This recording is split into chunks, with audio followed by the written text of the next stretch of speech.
Okay, so today I will explain on how to run this absorption experiment. So, first step is to close valve 19 and 20. Let's get at the back. As you can see, this is valve 19. Yeah, it has to be closed all the way. Okay, clockwise means it's closed. And valve 20 is right here. If it's go upward, perpendicular, it's closed already. Okay. So for the next step is to close valve 1, 2, 3, 4, 5, 6, 7, and 9. Come here. So this is valve 1, close, valve 2, close, 3, close, 4, 5, 6, close, 7 is closed, 8 close, 9, this is valve 9 at the back, close, and then we have to open valve 8, 10, 11, 12 and 13. Follow me. So we open valve 8 and valve 10. 10 is right here, 11 is up there, it's already open, and 12 is right there. Here, 12 and 13 has to be open. Next, we open the valve V3 slightly. Then we switch on the control panel and start the liquid pump P1.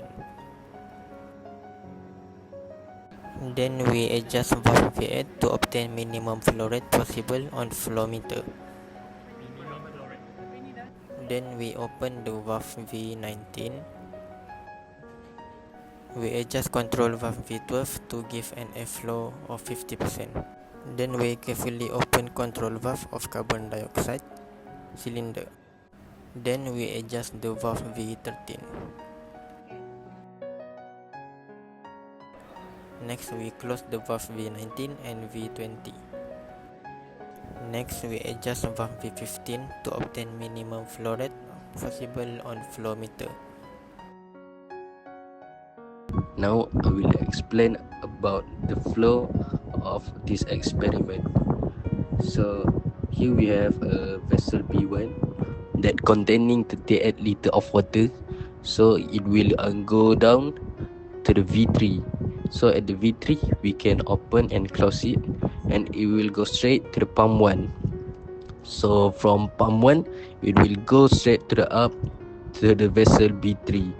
So after that it will go down back to the V8.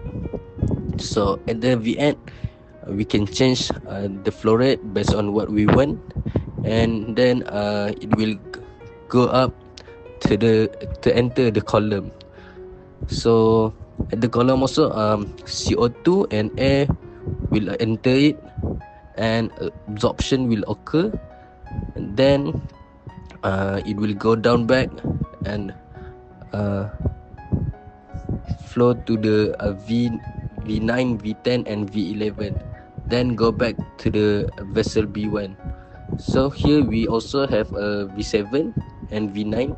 So the function for V9, we will take the sample before the absorption, while for V9 we will take the sample after the absorption.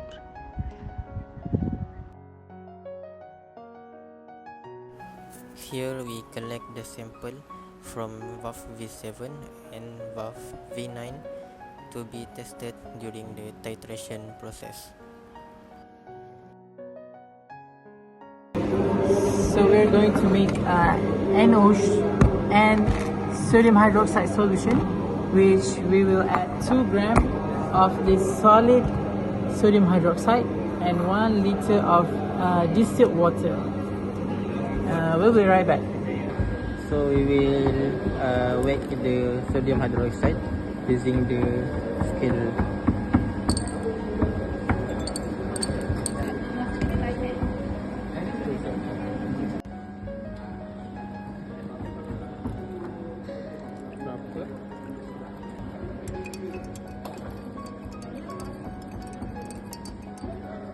V7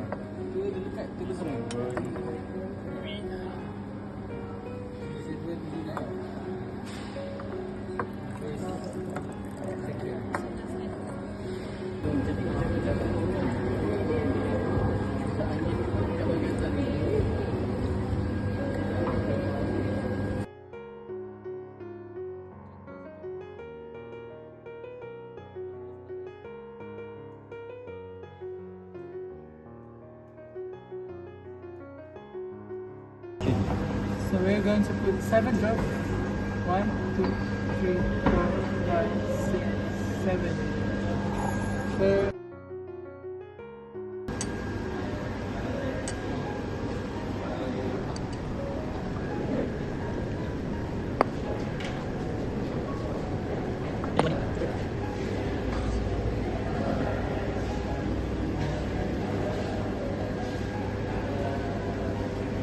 Okay dah.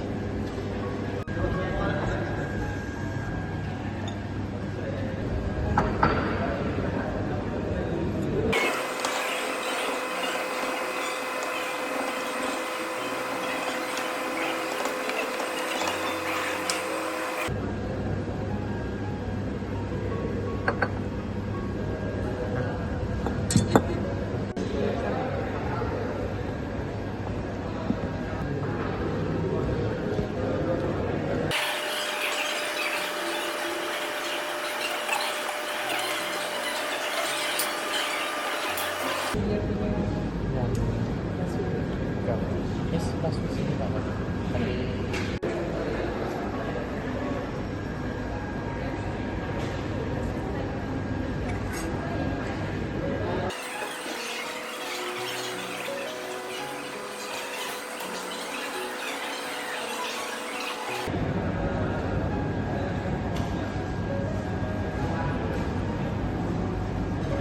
Go.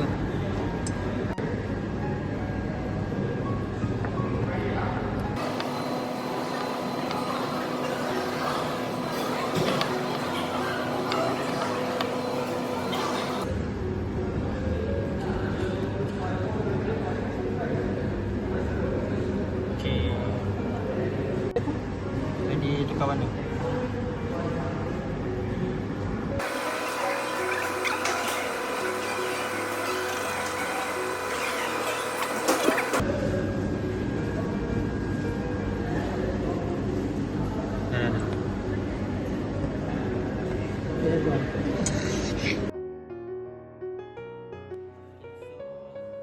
So today I will explain to you about desorption flow process.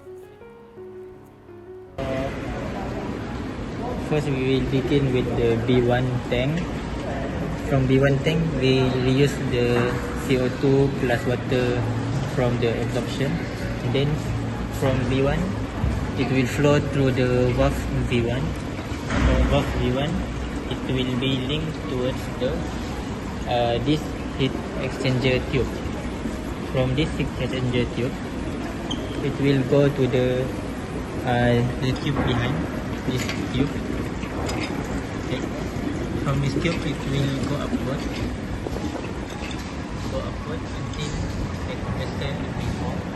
From vessel before, it will go down until the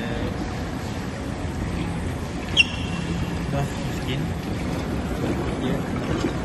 So from valve 15, it will go upwards again towards the heating outlet. So it will go. So from the heater, it will panaskan the CO2. So the CO2 vapor will go down this desorption column. So it back up. So the CO2 will flow at this CO2 will go at this tube, and the hot water will go here. So this hot water will link towards the heat exchanger. Okay. It will flow towards the heat exchanger, and in the heat exchanger there is a cold water that will cool down the water before it enter the B2 vessel. So from here, we will collect the pure water.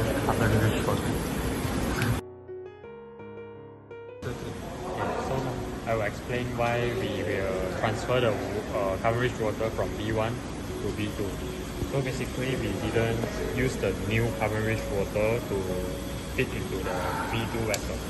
Instead of that, we use the coverage water from B1 transfer to B2 vessel, just like the procedure my teammate mentioned just now. So